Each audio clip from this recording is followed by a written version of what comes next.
Hi all, I'm Kev from KC Gone Again. Kat is working today, but I wanted to kind of do a little bit different video. I've mentioned it a few times where I broke my shoulder a couple months ago. And here's the thing, I have been all over the internet and I cannot find very many videos. Actually, I've only found one where it talks about a very similar injury that I have. The choice was not to do surgery and to see if I can save the native bones in the shoulder. So here's what happened. First week of June, I was at the gym, and for those of you familiar with some of the equipment, it was a Roman chair. So it's actually a horizontal bench where your feet go into a chalk and you lay over it at your waist, and so you can do back extensions. And I was in the middle of this exercise, and I don't know what happened. I don't know if my foot slipped out of the chalk or both feet slipped out of the chalk, but the next thing I know is I'm grabbing for air as I'm tumbling over, and I landed directly on top of my shoulder. Now, I did not break the clavicle, I did not break the collarbone, but I don't know if I heard it, felt it, sensed it, but I felt a crunch, and I knew my shoulder was bad, man. It like after a moment, it was painful, and so I got up and I instinctually tried to lift my arm, and when I did, I heard it go crack crack crack crack crunch crunch crunch as I lift it, and it's like, okay, all of a sudden the pain set in. So I gather my gear. And I'm glad that day I did not ride my motorcycle. I had planned it. It was a gorgeous day. We had just got back from a trip and I was gonna ride my motorcycle, but I had errands to run after the gym. So I ended up driving myself to the hospital, got x-rays, and I'll show you a copy of the x-ray here. And the nurse practitioner, PA, comes in and says, you know, your shoulder's broken. And she says, your shoulder's broken in a couple spots, and scheduled me for the doctor. So this happened on a Wednesday. On Friday, I had a CAT scan for an in-depth x-ray of the shoulder. And then Monday I saw the doctor. And it's funny, I'd never met this doctor before, and I'm wearing a tank top because I couldn't put a shirt on. And I'll go over that more, and I'm in a sling. And so the doctor comes in, and he literally comes in, shakes my hand, and says, you know what, give me a minute here, I'll be right back. Literally, that's how it happened. That quickly. He leaves, he's gone 10, 15 minutes, comes back in, and he goes, when I look at your x-rays, I see that you need a complete total reverse shoulder replacement. And the reasons for that is I already have hardware in my shoulder from about 10 years ago. I had it rebuilt when I was still working. I'm a retired police officer, and so I worked in Southern California, and I'd injured myself at work. And during the course of that, I had my shoulder repaired. So they had reattached the bicep. I've got screws and some hardware in my shoulder, rotator cuffs, labrum. They'd gone in there and rebuilt it. And I was great. I've been great for 10 years outside of this one mishap. He says, there's really nothing we can do. You have so much arthritis in there, and we don't know about your rotator cuffs being intact. So, your first recommendation would be to do the full shoulder replacement. But that comes with restrictions. And when I'm telling the doctor, doc, look, I'm like early 60s. I go to the gym 5 days a week. I ride motorcycles. I ride ATVs. I scuba. I snorkel. I'm in the water. I hunt. I deep sea fish. I do all these stuff that when you're active, you're just busy. Even for my age, it's like I really work hard on staying healthy, and I'm busy. And he goes, well, your life would change to a pretty good extent if we do this reverse shoulder replacement. And a reverse shoulder replacement, when you do some research on it, it's brutal. They literally cut the top of the humerus off, when I'm learning all these words. So the humerus, proximal humerus, is the ball that goes into your socket. The socket is on your shoulder blade, the ball is on the humerus head, and the humerus bone is the bone right here in your bicep.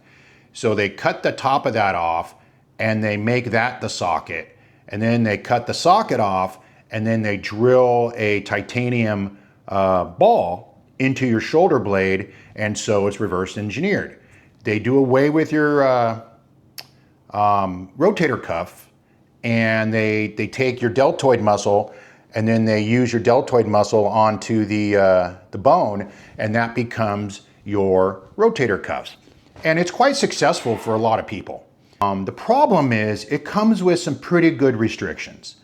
And you can see a ton of videos out there where they're all about successes, but what you don't hear about is the non-successes.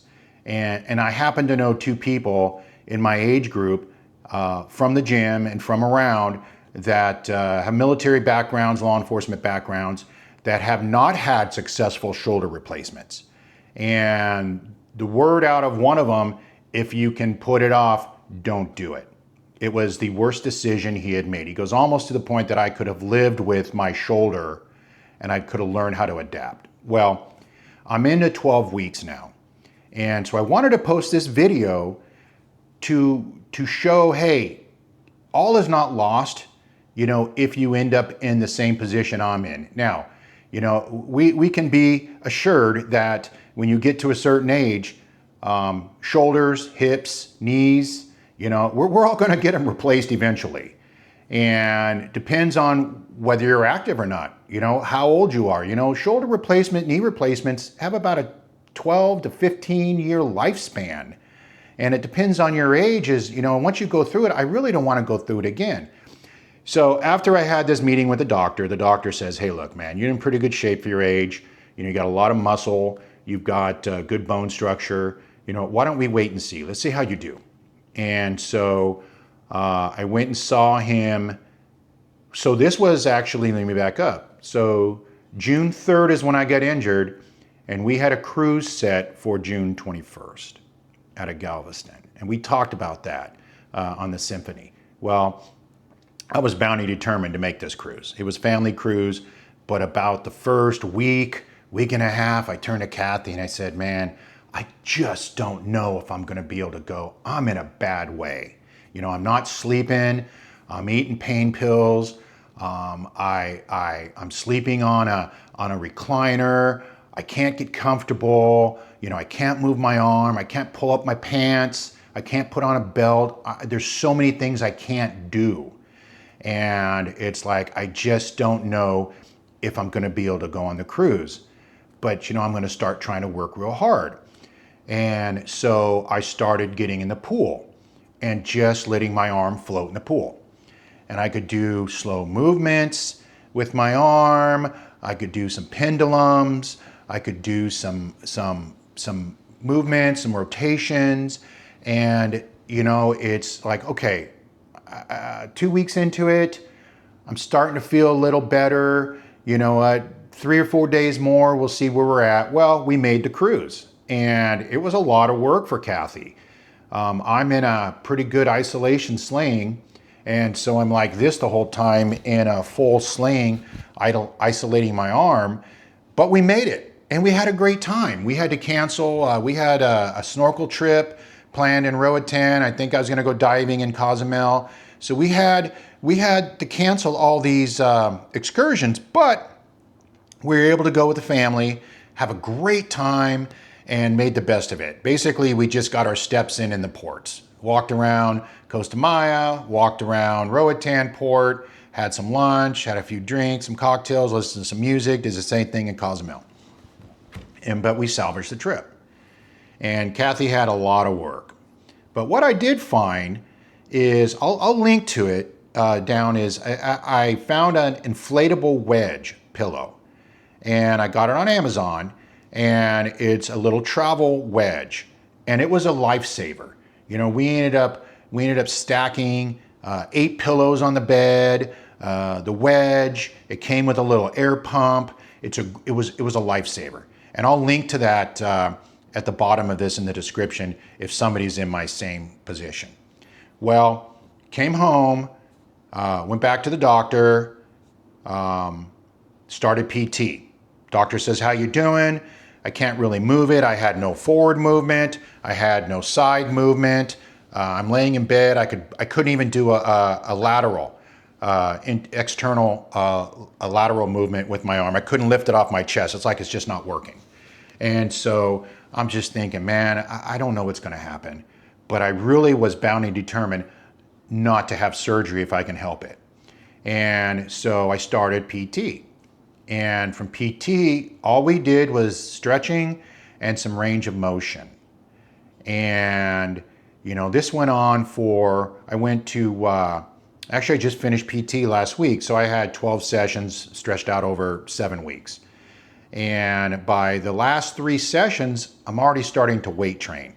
Now, I don't have full use of my arm. I'm good close quarters. I can move it laterally. I can't really lift it yet. The mechanics of my shoulder is not working right, but I can swim. I can do full breaststrokes. I can do overhead strokes, and I can swim. And it's like, I'm pretty surprised how far I am with this. And so I went to the doctor about 2 weeks ago, and I did x-rays, and he comes in and he sits down and he asked me how I'm doing. And it's like, hey, you know, the grind, I'm struggling. The struggle is real, but, you know, we're grinding it. And, you know, his words were pretty much, you know, man, your shoulder's trashed. He goes, you need a shoulder replacement. And I said, you know, doc, but I got faith, man. I'm working hard. I'm going to try to save my shoulder. You know, deer season starts in November. I want to be able to hunt. You know, we've got a couple trips coming up. You know, we got things we want to do. The timing is terrible. And as long as I can function, I said, you know, I'm okay. I can function with it to that point that I can live. Now, to lifting it above my head, I need help. You know, I can take my helper hand and lift it above my head and do some stuff. It's this motion right in through here, right into the middle is where I'm lacking strength. Well, I started doing bands, and so I'm doing bands in the gym 3 days a week. And I bought a band set, and so I'm doing internal, externals, lifting, some curls to build back my muscles, because it's like my arm is dead. I can lift my arm up to about here, this area. I can't go any farther from here, but I can lift it above my head, and I can slowly let my arm fall at a controlled fall. So the strength is coming back. But as far as lifting it, and I'll go about, you know, a 45-degree angle, it's about as far as I can go. And the same thing laterally. But with assistance, I can lift my arm all the way up. It's the lack of strength. You know, the mechanics are different though. I notice when I lift my arm, it shrugs. I notice that, you know, the mechanics aren't quite working right. And there was a period of time when early on during PT is I'd be doing the ball work, and anybody who's had shoulder replacement or rotator cuff know what I'm talking about when you're talking about doing ball work and stretching out and just doing basic movements, or you're doing elevated arm lifts with a towel on a board. I would get an impingement, and it's like I'd have to move my arm around a little bit till it pops or clicks, and all of a sudden it would open up. And the PT guy thought it was either just a tendon hanging up, you know, based on the injury, or some scar tissue in there. So about the 6 or 8 week mark. Now, granted, I'm probably out of the sling by now, and I went down and I bought an isolator.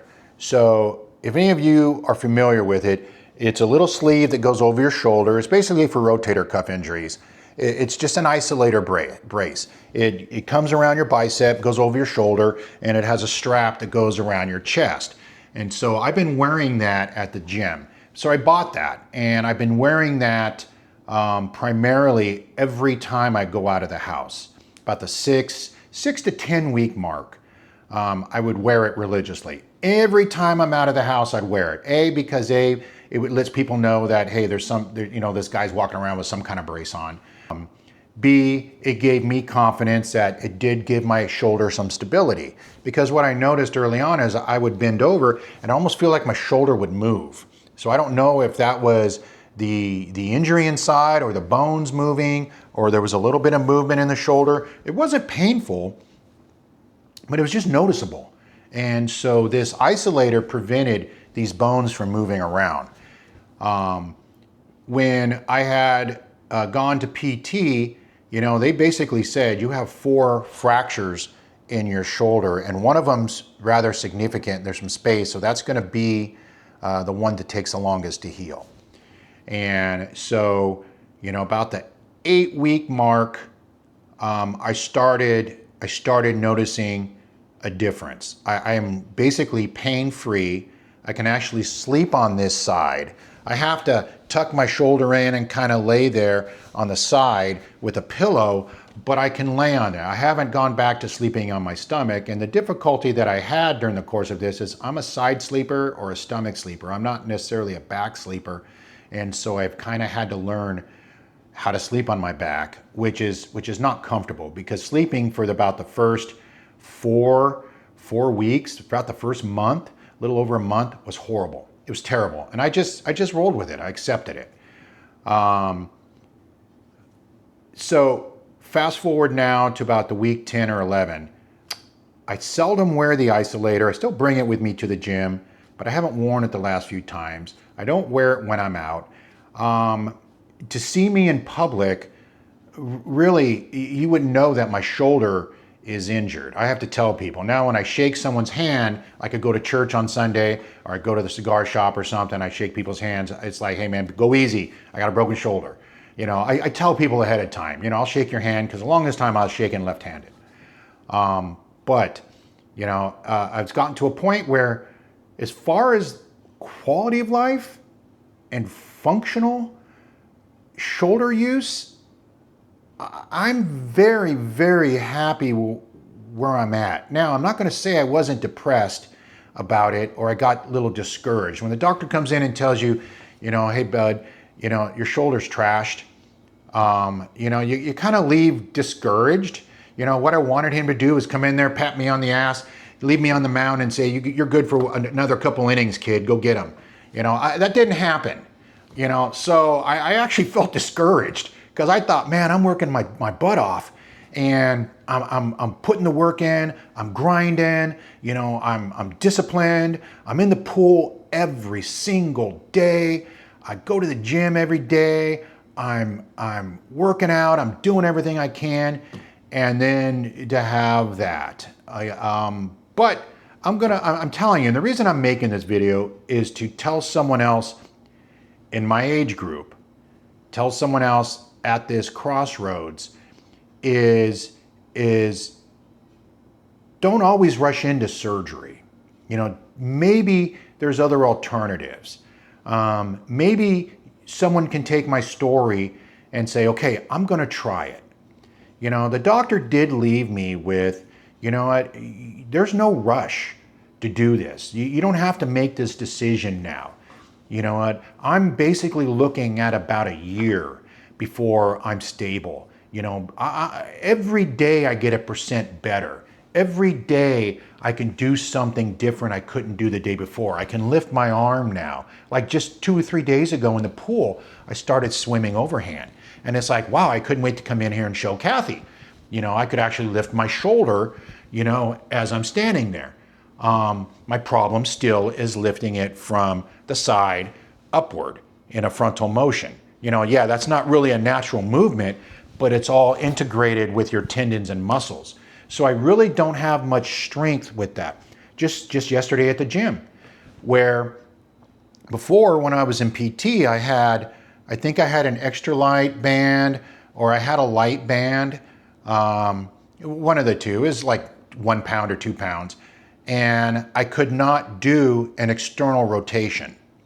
So my internal is strong. So my main rotator cuff I know is intact because my internal rotation is strong. I can do the heavy band and do internally. I could not do externally. I had zero strength. So I'm thinking, oh man, so I don't have a rotator cuff, or something broke. That was one of the ones that was repaired. I have a screw with no tendon attached to it. However, yesterday at the gym, I literally could do an external rotation. Albeit it's not easy, but I got it done. I got one set of 10 before I fatigued out. Because before I was doing static, where I would just hold my arm as best I could and just walk. So it was just a static pressure against the muscle and against the group to wake that muscle up. So again, 1% a week, 1% a day. I'm feeling better and better and better. So, I wanted to do this video just so someone may say, you know what, I'm gonna try it. I'm gonna put surgery off. This isn't a life or death thing.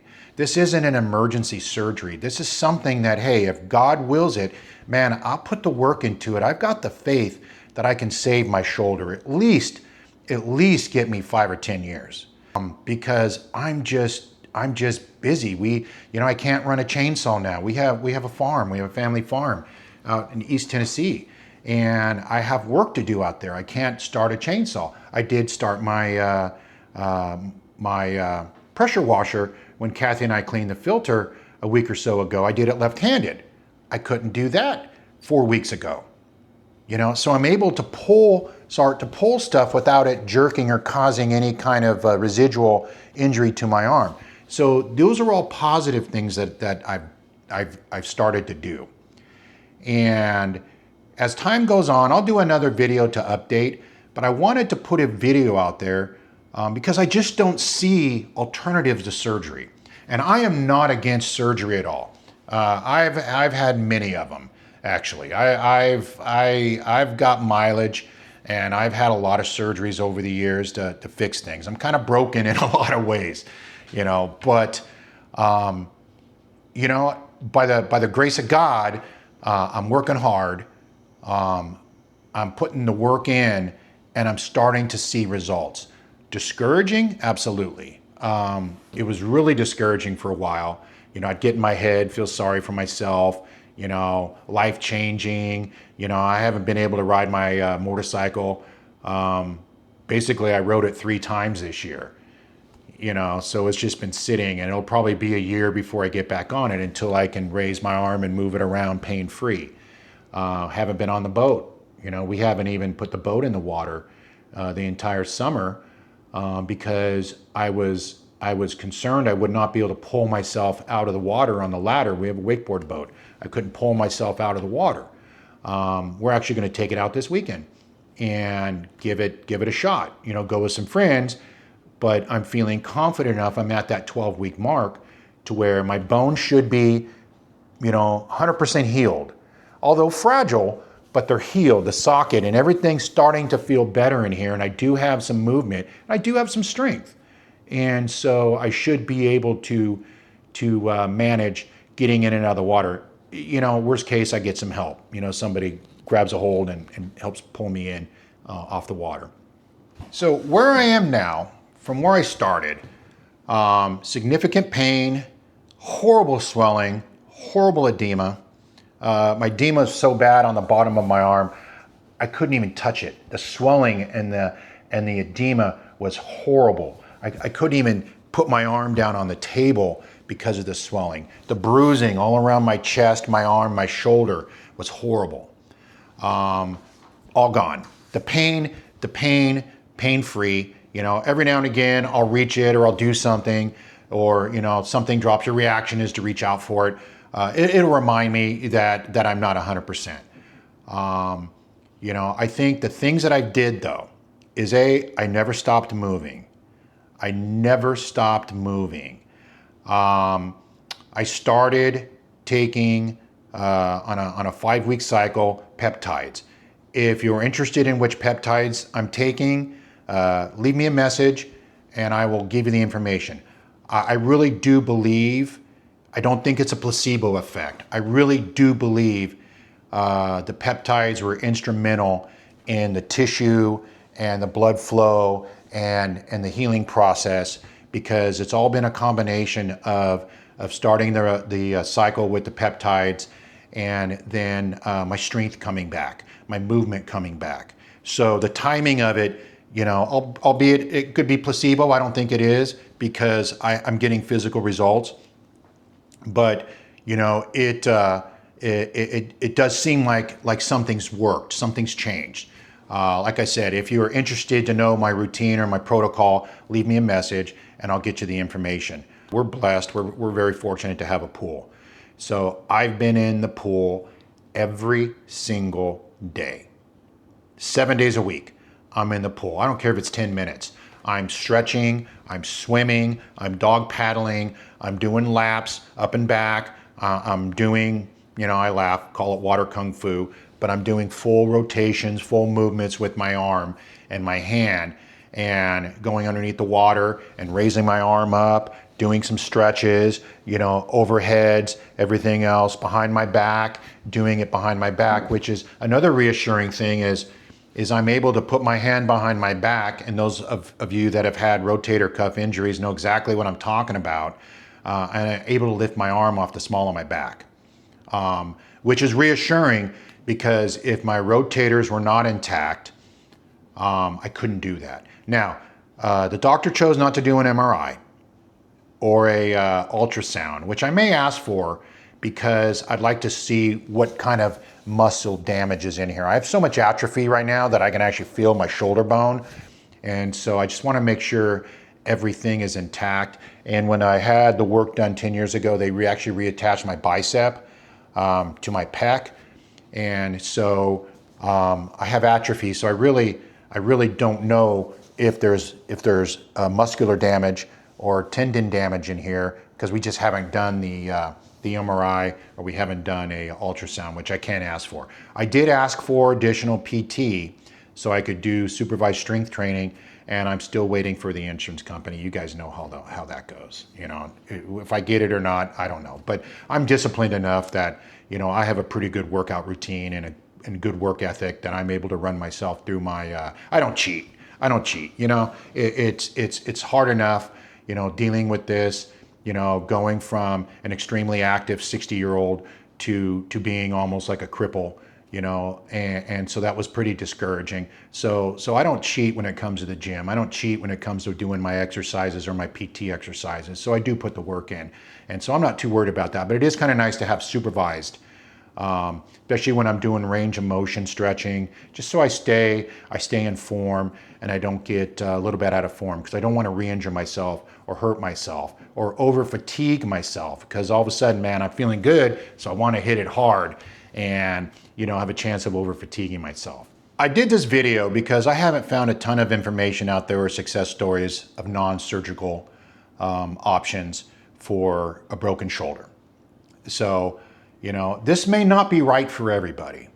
You know, it's going to be an individual decision. It's going to be how much work you want to put into it.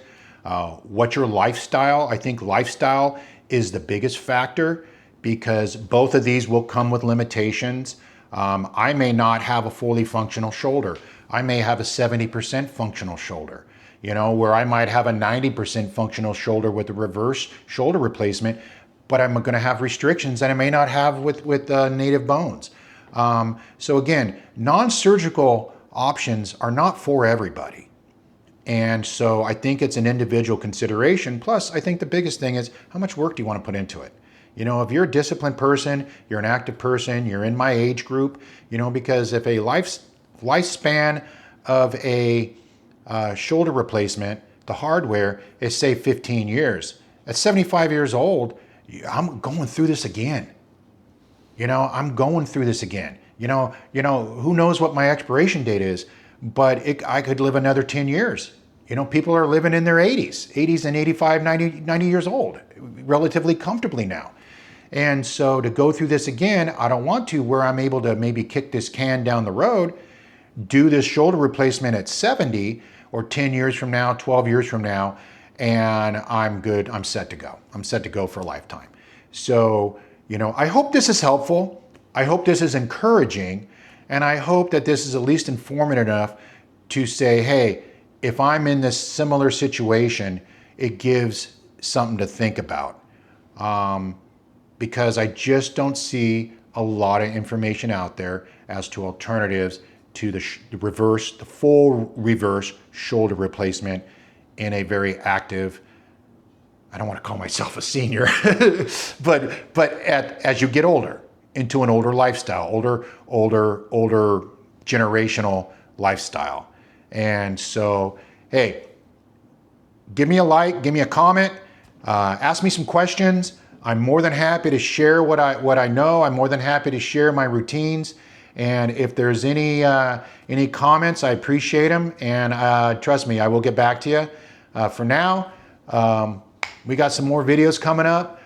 Kat will be joining me soon, and we'll put some more stuff out there. We've got some exciting news coming up, and we have some ideas for a couple things that we're planning in the near future. Until then, we'll see you later.